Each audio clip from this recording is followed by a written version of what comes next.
I'm now going to talk about some of the different research resources available to you through the library.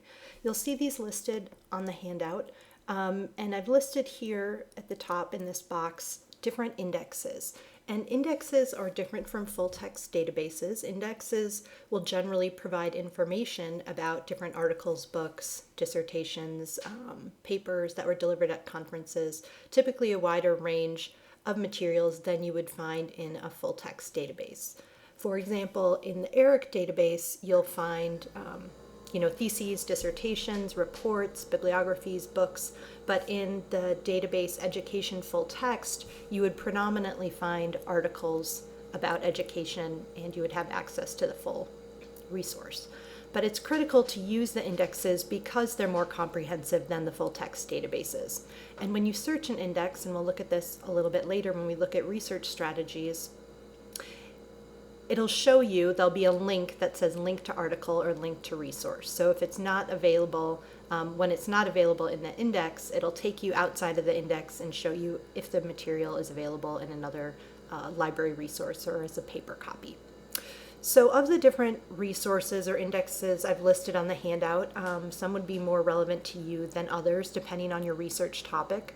And I have PubMed and SynHall. Those would be more relevant to people doing health-related research. Individuals who are doing education research want to use ERIC, and if you're focused more on topics that are, ed-psych related, you would want to use PsycInfo as well. One of the key things to keep in mind is that you need to search in more than one place. So you don't want to just search in ERIC, you would want to search in another index as well, or also a full text database.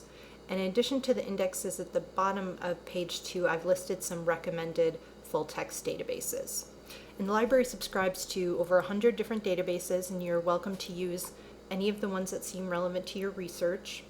To get into any of those specific databases from the library homepage, you would choose Databases A to Z, and then you'll see the databases alphabetically organized. So for example, if I want to go to ERIC, I would select the E and scroll down, listed alphabetically until I found ERIC, and pull that up. So in addition to full-text databases and indexes that are available through the library, and those, as you know, are only available to UM faculty, staff, and students given the high cost of these resources, there are free online resources that I'm sure you're comfortable with using and have used them probably more frequently, such as Google Scholar.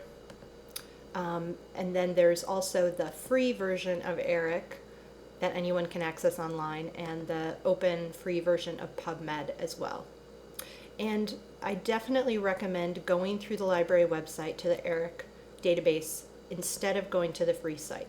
The reason is when you're searching within ERIC through the library, you'll be able to link to items that the library holds the full text of, whereas if you're just searching the free ERIC, you would have to then go back to the library website again and search for that specific article. So it's going to be much more efficient and save you time if you use the resources through the library website.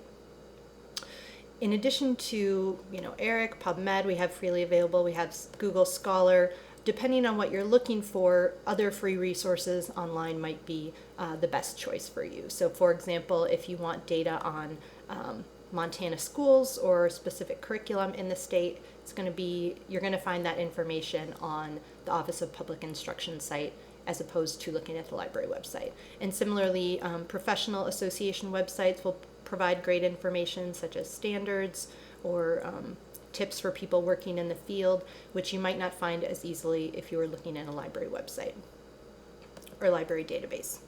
So in terms of research, again, the key thing to keep in mind is what you're looking for and then the best place to go to find that. And then we'll talk a little bit in a minute about research strategies.